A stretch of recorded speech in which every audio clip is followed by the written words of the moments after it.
Well,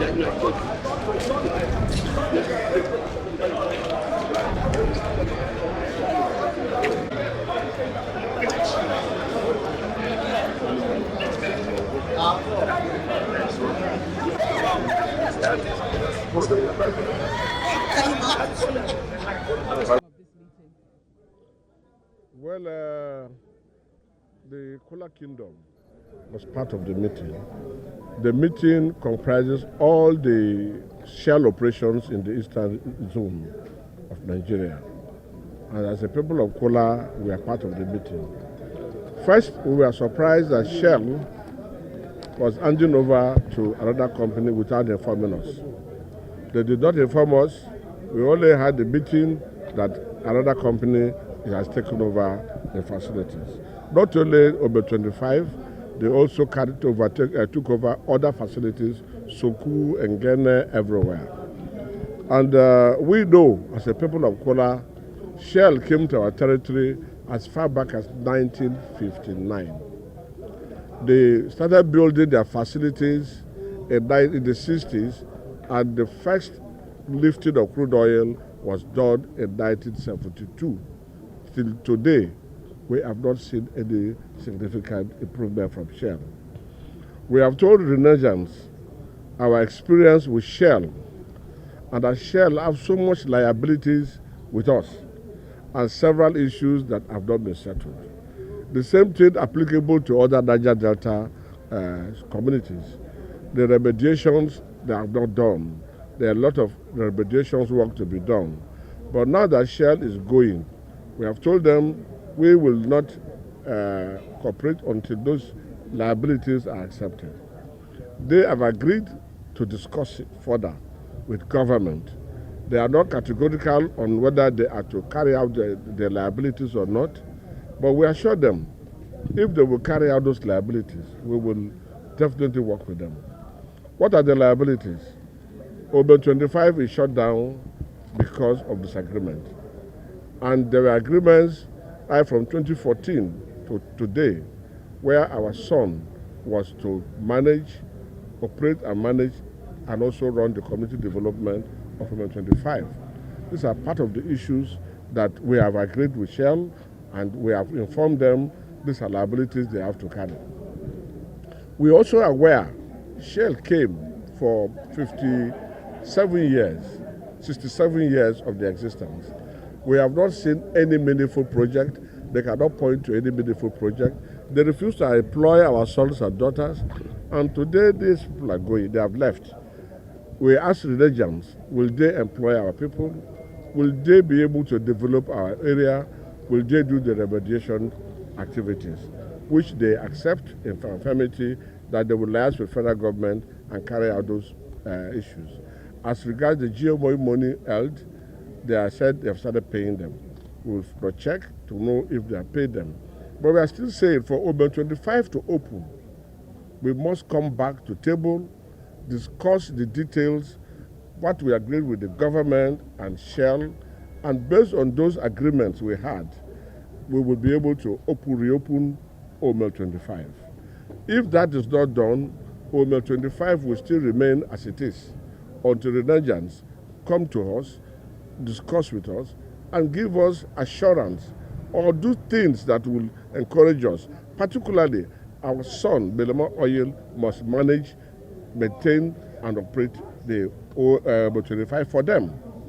We are not saying they should take over from them, but they should be the manager of these facilities for them, as agreed between NNPC, Shell, and the community. So if these are done, we have no problem. The Nigerians, they are Nigerians. We have told them some of the few things we have observed. And since they said they are going to be a new leaf, they are new beginning, we are waiting to see how better they will be from Shell. But it is obvious that Shell has failed us as a community. Shell has failed the Niger Delta, and Shell is running away. And we are asking Ministry of Petroleum Resources and the NNPC to hold Shell responsible, particularly for the remediation of the Niger Delta, particularly our community. Let them come and clean up, because they have destroyed our ecosystem, They have destroyed our traditional occupation of fishing and farming. They refuse to engage us. We want these issues to be addressed. As soon as we address those ones, we have no problem.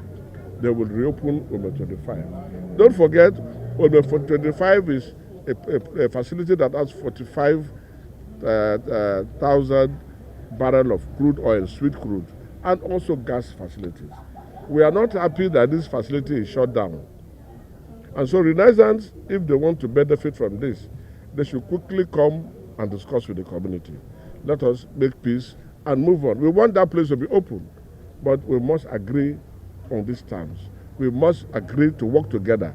We must agree to build a place together. We must agree to a clean environment.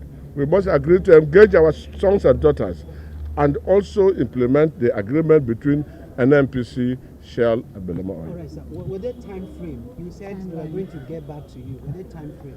Well, this is not a community, only Kula matter. It's purely the Eastern Nigeria. It's an issue of Eastern Nigeria coming together to discuss with them. We have presented these matters before them, and they said they will get back to all the various communities for detailed discussion. This is just preliminary discussions. They have come to introduce themselves to us. Shell was not there to hand them over to us because they know what they have done. But that notwithstanding, since they are a renewed energy and are Nigerians, we believe that they will do the needful. And if they do the needful, we are ready to cooperate with them and make sure Nigerian oil production increases. But if they don't do the needful, our oil well will not be open. Thank you very much. Both the casual staff and their main staff, all they have collected their salaries and pay off all agreement they reach with Shell. Now Renenza have started engaging, doing employment behind the community and asking so old Shell staff to call us for a meeting. Like Kurukurubo, who sent the letter to the community. He's a whole Shell staff. He has been paid and he has received his salary and he has been given his own due money from Shell. Now Renenza has engaged him for the assignment without even engaging the community. And that is one of my things, Afrana. Our youth from this extraction has been deprived for over 67 years. No employment. For beginning of Shell operating in Kula, they have never employed one person in Kula community till today for them left. And today, the same 40 foundation have started and they are engaging us with people that Shell have clearly paid off. And they are using those people to come and engage us. You will not see where the crack has started. The hot method of Shell is what they will inject into this new Renaissance. But I hope Renaissance as a black or as a Nigerian company should know what to do with the community. What do you want the Renaissance to do right now? Based on your youth. I, as a youth president of this country and from this extraction, I will agitate before any operations or any engagement starts.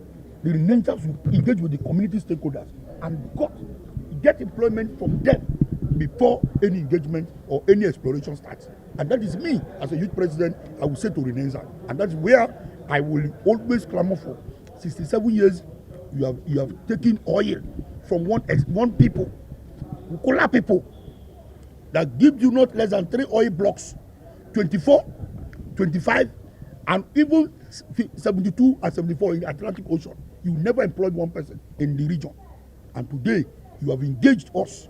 If I'm lying, Shell should tell the world who they have employed in Kula community happens to come from as a youth president of this country. Thank you very much. Thank you. My name is Ambassador Fubara Saraki, President of the entire youth of the Federal Republic of Nigeria. We are just coming out from the interactive section with Renaissance Company.